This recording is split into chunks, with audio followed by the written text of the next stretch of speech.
পশ্চিমবঙ্গে এসআইআর করতে কোমর বেঁধে ময়দানে নির্বাচন কমিশন। তার আগে ভোটার তালিকা ম্যাপিং এর কাজ শেষ।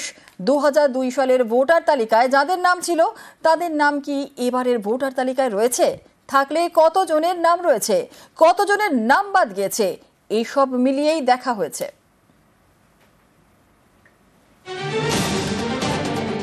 বছর ঘুরলেই পশ্চিমবঙ্গের বিধানসভা ভোট। তার আগে রাজ্যের ভোটার তালিকার বিশেষ নিবিড় সংশোধন অর্থাৎ এসআইআর করতে চলেছে নির্বাচন কমিশন। তার আগে শেষ করা হলো ভোটার তালিকা ম্যাপিং এর কাজ। পশ্চিমবঙ্গে শেষবার এসআইআর হয় 2002-এ। সেই ভোটার তালিকার সঙ্গে এবারের তালিকা মিলিয়ে দেখেছে নির্বাচন কমিশন। কমিশনের ভাষায় ম্যাপিং 2002 সালের ভোটার তালিকায় যাদের নাম ছিল তাদের কতজনের নাম এখন ভোটার তালিকায় রয়েছে, কতজনের নাম বাদ গেছে, এ সবই খতিয়ে দেখা হয়েছে। জানা গেছে রাজ্য জুড়ে 2002-এর ভোটার তালিকায় যতজনের নাম ছিল তার 52% নাম এখনকার ভোটার তালিকাতেও রয়েছে। এই শতাংশ সবচেয়ে বেশি পূর্ব মেদিনীপুরে, 68% বেশি ভোটারের নাম রয়েছে। পশ্চিম মেদিনীপুরে 65.69%, পুরুলিয়ায় 63% সামান্য বেশি, পূর্ব বর্ধমানে 61.56%, বাঁকুড়ায় 60%, বীরভূমে 55%, মুর্শিদাবাদে 52-র বেশি, নদিয়ায় 52%, ঝাড়গ্রামে 52%, দক্ষিণ 24 পরগনায় 50%, উত্তর 24 পরগনায় 42%। রাজ্যের মধ্যে সবচেয়ে কম পশ্চিম বর্ধমানে 40%, কালিম্পংয়ে 65.29%, দক্ষিণ দিনাজপুরে প্রায় 59%, মালদায় 54.49%, উত্তর দিনাজপুরে 54%, আলিপুরদুয়ারে 53.73%, কোচবিহারে 46%। রাজ্যের মুখ্য নির্বাচনী আধিকারিক মনোজ কুমার আগরওয়াল জানিয়েছেন, দুটি জেলা বাদে বাকি জেলায় ভোটার তালিকা ম্যাপিং এবং ডেটা এন্ট্রির কাজ হয়ে গেছে। দার্জিলিং ও জলপাইগুড়িকে আরো 3 দিন সময় দেওয়া হয়েছে। রাজ্যে এসআইআর চালু হলে এই ম্যাপিং করা লিস্ট নিয়ে বাড়ি বাড়ি ঘুরবে নির্বাচন কমিশন। তালিকা যাচাই করবেন বুথ লেভেল অফিসাররা। সোমরাজ বন্দ্যোপাধ্যায়, নিউজ 18 বাংলা। এসআইআর নিয়ে প্রস্তুতি রিপোর্ট, সিইওদের থেকে এসআইআর প্রস্তুতি রিপোর্ট আর প্রস্তুতির বিস্তারিত রিপোর্ট নিল কমিশন। সিইওদের নিয়ে আজ ফের বৈঠকে কমিশন। বৈঠকের পর আলাদা বৈঠক কমিশনের কর্তাদের। যে রাজ্যে আগে ভোট সেখানে আগে এসআইআর হতে পারে।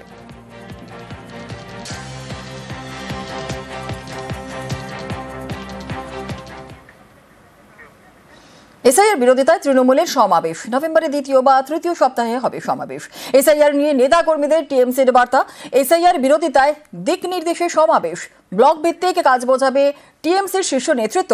বিহার ভোটের মাঝে নেতা কর্মীদের বার্তা, দলের অন্তরে জোর কদমে সমাবেশের প্রস্তুতি। ওদের বৈঠক করে করুক, কিন্তু ওই বসেই থাকতে হবে, উঠতে পারবে না। এই রাজ্যে ওঠার মতন শক্তি ওদের নেইও, হবেও না। কারণ বাংলার মানুষ দেখে নিয়েছেন, সিএএ করে কিচ্ছু হয়নি তো। 19-এও চেয়েছিল, 24-এও চেয়েছিল, হয়েছে কি? হয়নি। এসআইআর না হলে পশ্চিমবঙ্গে ভোট হবে না বলে বিজেপির দাবি। বিহারেও তৃণমূল বিরোধিতা করেছিল, কিছু হয়নি। এখানেও ছেড়ে দিন না, ওরা বলে বলুক, বাংলার মানুষের যেটা করার সেটাই করবে। এসআইআর আগে সিএ প্রচারে জোর। সিএ ক্যাম্পের সংখ্যা বাড়াতে নির্দেশ কেন্দ্রীয় নেতৃত্বের। আর সিএ বৈঠকে বঙ্গ বিজেপিকে নির্দেশ, সীমান্তবর্তী মতুয়া অধ্যুষিত এলাকায় বেশি করে সিএএ ক্যাম্প। সিএএ ক্যাম্পে প্রচার এবং সার্টিফিকেটে জোর। প্রতিবাদ এলে প্রতিরোধের নির্দেশ কেন্দ্রীয় নেতৃত্বের। মন্ডল স্তর থেকেই চালাতে হবে সিএএ প্রচার। সিএএ প্রচারে তৈরি করতে হবে টিম এবং কেন্দ্রকে পাঠাতে হবে ফিডব্যাক রিপোর্ট। গতকাল সল্টলেকে বিজেপির অফিসে ছিল এই বৈঠক। ছিলেন বিএল সন্তোষ, সুনীল বনসল। উনি চাইলে উনি এসআইআর পশ্চিমবঙ্গে করতে দেবেন না, এবং সময়ের মধ্যে এসআইআর শেষ না হলে, অর্থাৎ ভোটার তালিকা তৈরি না হলে ভোটও হবে না। বিহারেও সুপ্রিম কোর্টে যারা মামলা করেছিল তাদের মধ্যে তৃণমূল কংগ্রেস ছিল। তারপরে তো বিহারের এসআইআর তো আটকানো যায়নি, বিহারে ভোট হতে চলেছে। পশ্চিমবঙ্গেও এসআইআর হবে। পশ্চিমবঙ্গেও অনুপ্রবেশকারী এবং রোহিঙ্গা, বাংলাদেশি এবং রোহিঙ্গা, তাদের নাম বাদ যাবে এবং সেই তালিকাতেই ভোট হবে। আর এবার একটা ছবি দেখাবো আপনাদের। পার্কের মধ্যে পড়ে রয়েছে রাশি রাশি ভোটার লিস্ট। চুচুড়ায় উদ্ধার হলো রাশি রাশি ভোটার তালিকা। এসআইআর আবহেই গঙ্গার পাড়ে উদ্ধার হলো ভোটার লিস্ট। জেলা শাসকের দফতরের কাছেই উদ্ধার এই নথি। গতকালই শেষ হয়েছে ভোটার তালিকা মেলানোর কাজ। ম্যাপিং এর মধ্যে ভোটার তালিকা উদ্ধারে উঠছে প্রশ্ন। ভোটার তালিকা উদ্ধারে তদন্তের দাবি তুলেছেন স্থানীয়রা। কে কারা ফেলেছে সেটা তো জানি না, কিন্তু পড়ে আছে। এটার থেকে যদি আজকে কেউ ধরুন জালিয়াতি যারা করে, স্ক্যাম করে, তো এই নথি থেকে নিয়ে যদি কেউ এটাকে অপব্যবহার করে তাহলে কার দায় কার? দুর্যোগেও বাংলাকে বরাদ্দ বঞ্চনা কেন্দ্রের। উত্তরবঙ্গে দুর্যোগ মোকাবিলায় টাকা না দেওয়ায় তোপ তৃণমূলের। বিজেপি শাসিত মহারাষ্ট্র কর্ণাটককে বরাদ্দ দেওয়া হলেও পশ্চিমবঙ্গকে বঞ্চনায় কেন্দ্রকে আক্রমণ তৃণমূলের। যখন এই ধরনের দুর্যোগ আসে সেখানে সংসদীয় গণতন্ত্রের মতে সবাইকে সমান চোখে দেখার দরকার।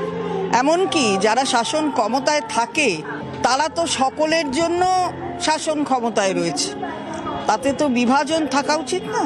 কিন্তু মহারাষ্ট্রে টাকা যাচ্ছে কারণ সেখানে বিজেপি শাসিত সরকার, আর বাংলা বঞ্চিত হচ্ছে এত বড় দুর্যোগের পর কারণ এখানে মাটি মানুষের সরকার। আর তৃণমূলকে পাল্টা কটাক্ষ বিজেপির। এত সেবা পশ্চিমবঙ্গের মানুষ চন্দ্রিমা ভট্টাচার্য থেকে পেয়েছে সাহায্য, আর যেভাবে স্বাস্থ্য পরিষেবা উনি দায়িত্বের সঙ্গে পালন করে চলেছেন, বাদ বাকি ব্যাপারটা মানুষই বুঝে নেবে। সরকারি বরাদ্দ কিভাবে হয় প্রত্যেকের জানা। পশ্চিমবঙ্গের যেটা প্রাপ্য সেটা পেয়েছে, আর পশ্চিমবঙ্গ বেশি পেয়ে গেলে তো লুটের পরিমাণ আরো বেড়ে যাবে। একটার পর একটা ফান্ড কেন্দ্রের সরকারের এই রাজ্যে আছে, খরচা হয় না, সেগুলো আবার ফিরে চলে যাচ্ছে। এক ফান্ডের টাকা অন্য জায়গায় সাইফন অফ করা হচ্ছে। এই যে বিশ্বকর্মা যোজনা আজকে পশ্চিমবঙ্গে বাস্তবায়িত করা গেল না শুধুমাত্র রাজ্য সরকারের কারণে। আর এক ফুটে বাংলা এবার আমরা একটু দিল্লির দিকে নজর রাখবো, কারণ দিল্লিতে এনকাউন্টারে খতম বিহারের 4 গ্যাংস্টার। নিহত বিহারের কুখ্যাত গ্যাংস্টার রঞ্জন পাঠক। আরো বিস্তারিত জানাবে আমাদের সঙ্গে রয়েছেন আমাদের প্রতিনিধি মৈত্রী। কি জানা যাচ্ছে মৈত্রী? দেখো, গতকাল রাতে রোহিণী এলাকায় দিল্লির পুলিশের ক্রাইম ব্রাঞ্চ এবং একই সঙ্গে বিহার পুলিশের একটি জয়েন্ট অপারেশন হয়। সেখানে জানা যায় যে বিহারের কুখ্যাত গ্যাংস্টার রঞ্জন পাঠকের দল তারা লুকিয়ে রয়েছে এবং বিহার নির্বাচনের আগে তারা বড় সড়ো কোনো নাশকতার ছক করছে। সেই খবর পেয়ে যখন এই দলকে ট্র্যাক করা হয় এবং তাদেরকে যখন ট্র্যাক করে পুলিশ, সেই সময় এই গ্যাংয়ের তরফ থেকে গুলি ছোড়া হয় পুলিশের দিকে। সেই সময় দুপক্ষের মধ্যে অর্থাৎ পুলিশের সঙ্গে গুলি বিনিময় হয় গ্যাংস্টারদের, এবং তাতে 4 জন সিভিয়ারলি ইনজিওর্ড হয় তার গ্যাংস্টার।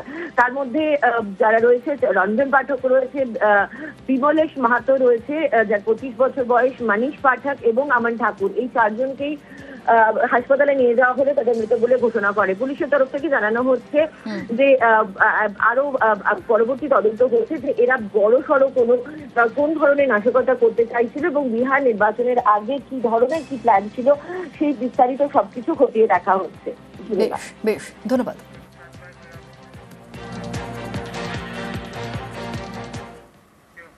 বেঙ্গালুরুতে কলকাতার মহিলাকে গণধর্ষণ। বেঙ্গালুরুতে ভাড়া থাকেন কলকাতার মহিলা, সঙ্গে থাকেন 2 সন্তান এবং আরেক মহিলা। মঙ্গলবার রাত 10টা নাগাদ চড়াও হয় 5 জন। প্রথমে দরজা নক করে অভিযুক্তরা, আর পরে জোর করে ঢুকে পড়ে বলে অভিযোগ। মহিলাকে একটি ঘরে আটকে গণধর্ষণের অভিযোগ। 2টি মোবাইল এবং 25,000 টাকা ছিনতাই। এই ঘটনায় 3 জন গ্রেফতার। 2 জনের খোঁজে চলছে তল্লাশি।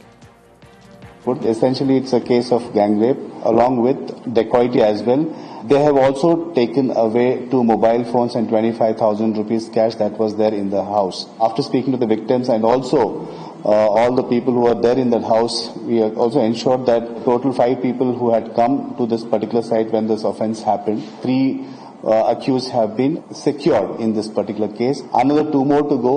I am very positive that another couple of hours we will be securing the rest of the 2 accused. The victims in this particular case belong to West Bengal and the accused are from the local area.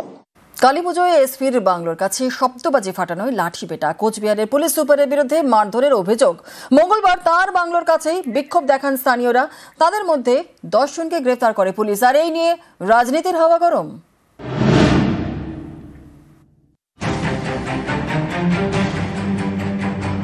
Cooch Behar শহরের rail গুমটি এলাকা, এখানেই police সুপারের bungalow.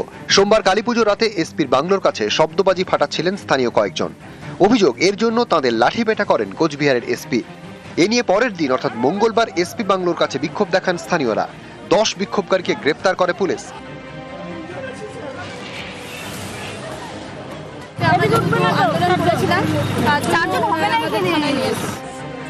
বুধবার ধৃতদের কোচবিহার জেলা আদালতে তোলা হয়। তাদের বিরুদ্ধে খুনের চেষ্টা এবং গাড়ি ভাঙচুরের অভিযোগে মামলা রুজু হয়েছে। এদিন ধৃতদের মধ্যে 3 জনের অন্তর্বর্তী জামিন মঞ্জুর করেছে আদালত। বাকি 7 জনের মধ্যে 5 জনের পুলিশ হেফাজত এবং 2 জনের জেল হেফাজত। এখানে পুলিশ যেটা মামলা দিয়েছে যে এরা হচ্ছে রাস্তা অবরোধ করেছে, কিন্তু আমরা রাস্তা অবরোধের কোনো ধারা এই মোকদ্দমায় দেখতে পাইনি।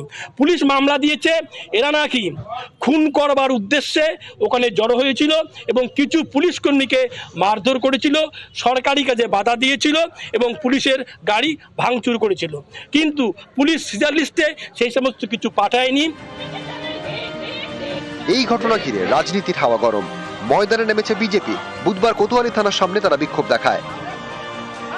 হিন্দুরা কালী পূজায় বাজি ফাটাবে না, আলো জ্বালাবে না, প্রদীপ জ্বালাবে না, কি করবে? একটা জাঙ্গিয়া পরে এসপি বেরিয়ে তার বাড়ির সামনে হচ্ছে বলে পিটাবে মদ্যপ। সুপ্রিম কোর্ট পর্যন্ত এবারে অ্যালাউ করেছে দিল্লির মুখ্যমন্ত্রী রেখা গুপ্তার প্রচেষ্টাতে। বাজি ফাটানো নিয়ে যেটা সমস্যা আছে সেটা কিন্তু কোর্টের রায়ে আছে, তো সেটা তো কোর্টে গিয়ে বলতে পারে।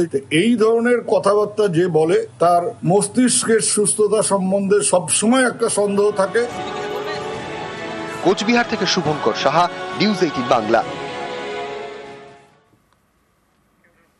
হাতির হামলা থেকে অল্পের জন্য রক্ষা স্কুটার চালক আরোহীর। আলিপুরদুয়ারে বক্সার টাইগার রিজার্ভের ঘটনা। রাজা ভাত খাওয়া যাওয়ার রাস্তায় এই ঘটনা। হাতির হামলা থেকে অল্পের জন্য রক্ষা পেলেন স্কুটার চালক আরোহীর। আলিপুরদুয়ার বক্সার টাইগার রিজার্ভের ঘটনা।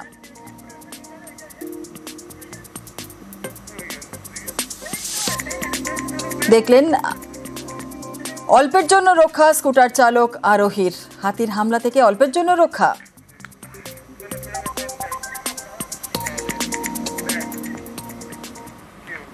রাস্তা খারাপ, রাস্তায় লাইটও নেই, আর এই ধরনের নানান সমস্যার কথা পাড়ায় সমাধান শিবিরে জানিয়েছিলেন স্থানীয়রা, আর তারপরেই কাজ শুরু নদিয়া এবং আলিপুরদুয়ারে।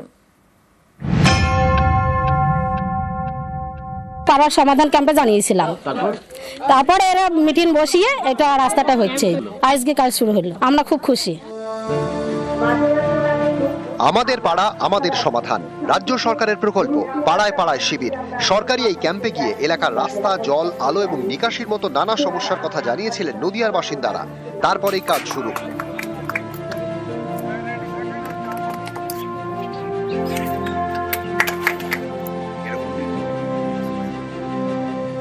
যাদের মতামতকে গুরুত্ব দিয়ে আমরা কাজগুলো করতে পেরেছি। এই গ্রামের মানুষ ছোট ছোট যে সমস্যাগুলো আছে সেই সমস্যাগুলো তুলে ধরে তাদের দেয়ার প্রকল্পগুলোই আজকে আমরা ফাইনালি বাস্তবায়িত করতে চলেছি।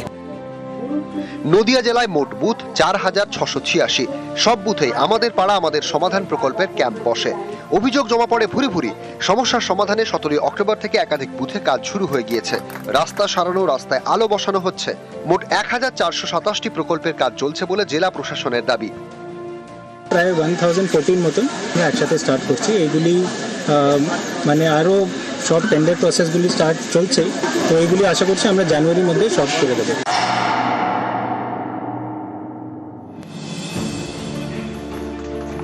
মঙ্গলবার থেকে আলিপুরদুয়ার জেলাতেও কাজ শুরু করেছে প্রশাসন। আমাদের পাড়া শিবিরে জমা পড়া সমস্যা মেটাতে এই প্রথম আলিপুরদুয়ারে কাজ শুরু। মাননীয় মুখ্যমন্ত্রী মমতা ব্যানার্জির জন্য আমাদের পাড়া আমাদের সম্মানে এই কাজটি হলো, খুবই উপকৃত হলো। যে বর্ষার সময় জল প্লাবিত হয়ে আমাদের টোটাল পেটা ভেসে যায়, বাচ্চা কাচ্চা পার হতে খুব প্রবলেম হয়। এটা হওয়াতে আমরা খুবই খুশি। আমাদের সবই ক্যাম্পগুলো শেষ হয়ে গেছে, এখন ওয়ার্ক অর্ডার দিচ্ছে। আমাদের 20,000 প্লাস স্কিম সেটা আছে, ওইটা আমরা আশা করছি by December as per the mandate of the government আমরা ওইটা শেষ করতে পারবো। নদিয়া থেকে সমীর রুদ্র, আলিপুরদুয়ার থেকে রাজকুমার কর্মকার, নিউজ 18 বাংলা।